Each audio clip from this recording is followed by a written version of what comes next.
நம்ம சேனல் சார்பாக உங்கள் எல்லாருக்குமே அன்பான வணக்கம்.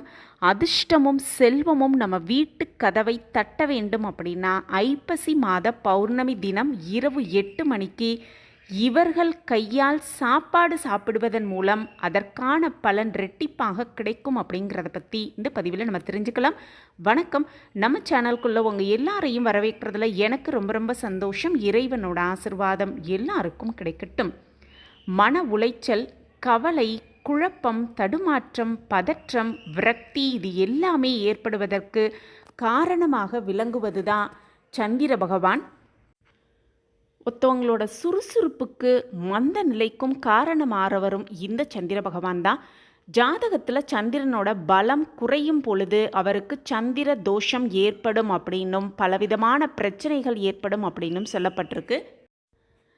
அதிர்ஷ்டமும் செல்வ செழிப்பும் நம்ம வீட்டு வாயில் கதவை தட்டணும் அப்படின்னா ஐப்பசி மாத பௌர்ணமி தினம் இரவு 8 மணிக்கு இந்த ஒரு வழிபாடு ரொம்பவே சிறப்பு வாய்ந்ததாக பார்க்கப்படுது.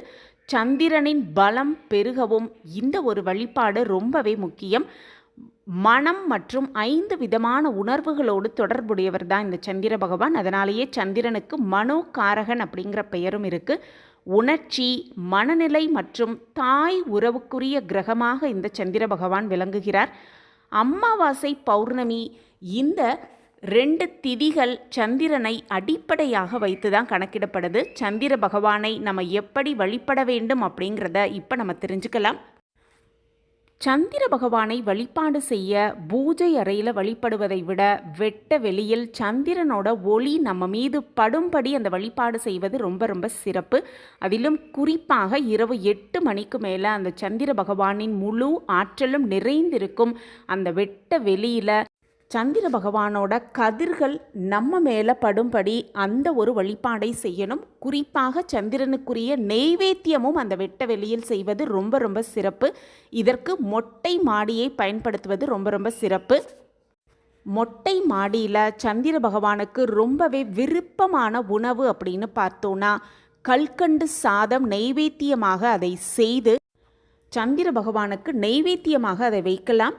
ஒரு இலையில் கற்கண்டு சாதம் வைத்து அதன் கூடவே வெற்றிலை பாக்கு, வாழைப்பழம் வைத்து சந்திர பகவானுக்கு அதை நெய்வேத்தியமாக வைத்து தீப தூப ஆராதனை காட்டி இந்த வழிபாடை நம்ம இரவு 8 மணிக்கு மேலே செய்வது ரொம்பவே சிறப்பு. சந்திரனோட ஒளி கதிர்கள் நம்மீது விழும்படி அந்த வழிபாடு இருப்பது இன்னமுமே கூடுதல் சிறப்பு. அப்படி வழிபட்ட பிறகு இதை அந்த பிரசாதத்தை சந்திரனின் முழு ஆசிர்வாதம் கிடைத்த அந்த கற்கண்டு சாதத்தை தாயின் கையால் ஊட்டி அதை நாம் பருகுவது, அதை நாம் எடுத்துக்கொள்வது, உணவாக எடுத்துக்கொள்வது அப்படிங்கிறது சந்திர பகவானின் முழு ஆசிர்வாதமும் நமக்கு கிடைக்கும் ஒரு வழிபாடாகவே பார்க்கப்படுது. அதே போல் சந்திர பகவானை வழிபடுவதற்குரிய சிறந்த முறையில் ஒன்று என்னன்னு பார்த்தோன்னா சந்திர பகவானுக்குரிய மந்திரங்களை பாராயணம் செய்வது. சந்திரனுக்குரிய மந்திரம் அப்படின்னு சொன்னோன்னா ஓம் சந்திர மாசே நமக, ஓம் சந்திர மாசே நமக அப்படிங்கிறத 108 முறை பாராயணம் செய்வது ரொம்பவே சிறப்பு. சந்திர பகவானின் முழு அருளை பெறுவதற்கு மிக மிக ஒரு சிறந்த மந்திரம் இந்த மந்திரம். இந்த மந்திரத்தை முதிர்ந்தவடை வழிபாடு செய்யும் பொழுது சொல்வது இன்னமுமே சிறப்பு. அதே போல் சந்திரனோட முழு அருளையும் பெறணும் அப்படின்னா தாயிடம் அன்பு காட்டுவது ரொம்பவே சிறப்பு. சந்திர பகவானின் அருளை பெறுவதற்குரிய சிறப்பான ஒரு வழி.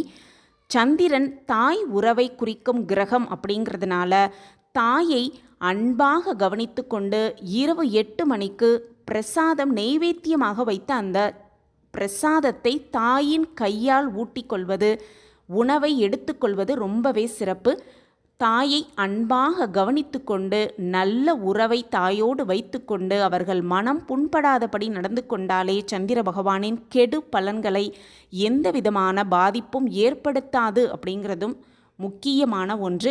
அதுவும் பௌர்ணமி தினம் சந்திர பகவானின் முழு அருளையும் பெறக்கூடிய அந்த தினத்தில் சந்திர பகவானுக்குரிய விருப்பமான கற்கண்டு சாதம் செய்து நெய்வேத்தியம் வைத்து வழிபட்டு தாயின் கையால் அதை எடுத்துக்கொள்வது அப்படிங்கிறது அதிர்ஷ்டத்தையும் செல்வ செழிப்பையும் நம் வீட்டு கதவை தட்டும் ஒரு வழிமுறையாகவே பார்க்கப்படுது. இந்த ஒரு விஷயத்தை ஐப்பசி மாத பௌர்ணமி தினம் வெள்ளிக்கிழமையோடு சேர்ந்து வரும் அந்த அற்புதமான நாளை தவறவிடாமல் இந்த ஒரு வழிபாடு செய்து அதிர்ஷ்டம் நம் வீட்டு கதவை தட்ட நம்மால் ஆன முயற்சிகள் அனைத்தையுமே செய்யலாம். சந்திரனோட கதிர்கள் நம் மீது படும் வகையில் தினமுமே சிறிது நேரம் அமர வேண்டும் அப்படிங்கிறது கூடுதல் சிறப்பு. குறிப்பாக பௌர்ணமி நாளில் சந்திரனின் ஒளி கற்றைகள் பூமியில் படும் பொழுது, நிலவின் ஒளியில் அமரும் பொழுது சந்திரனோட ஒளி கதிர்கள் நேரடியாக நம் மீது படும். இது ரொம்பவே தெய்வீக சக்தி நிறைந்ததாகும். இது மன அமைதியை தரக்கூடியதும் அப்படின்னும் சொல்லப்பட்டிருக்கு.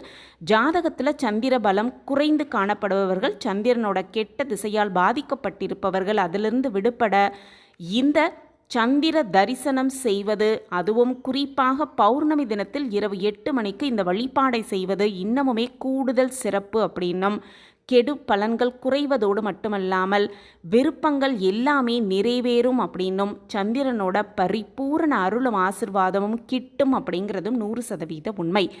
இந்த ஒரு வழிபாடை ஐப்பசி மாத பௌர்ணமி தினத்தில் செய்து இறைவனின் ஆசிர்வாதத்தை முழுமையாக பெற்றுக்கொள்ளலாம். சகல சௌபாக்கியத்தோடு வாழலாம். இந்த பதிவு உங்களுக்கு பயனுள்ள பதிவாக இருக்கும் அப்படின்னு நான் நம்புகிறேன். நம்ம சேனலை நீங்கள் ரொம்ப ஆதரவு கொடுத்துக்கிட்டு வரீங்க. எனக்கு ரொம்ப சந்தோஷம். உங்கள் ஆதரவு மென்மேலும் எங்களுக்கு கிடச்சிக்கிட்டே இருக்கும் அப்படிங்கிற நம்பிக்கையோடு மீண்டும் ஒரு புதிய பதிவில் பார்க்கலாம். இந்த பதிவு உங்களுக்கு பிடிச்சிருந்ததுன்னா லைக் பண்ணுங்கள், ஷேர் பண்ணுங்கள், அப்படியே ஒரு கமெண்ட்டையும் போட்டுருங்க. மீண்டும் ஒரு புதிய பதிவில் பார்க்கலாம். நன்றி, வணக்கம்.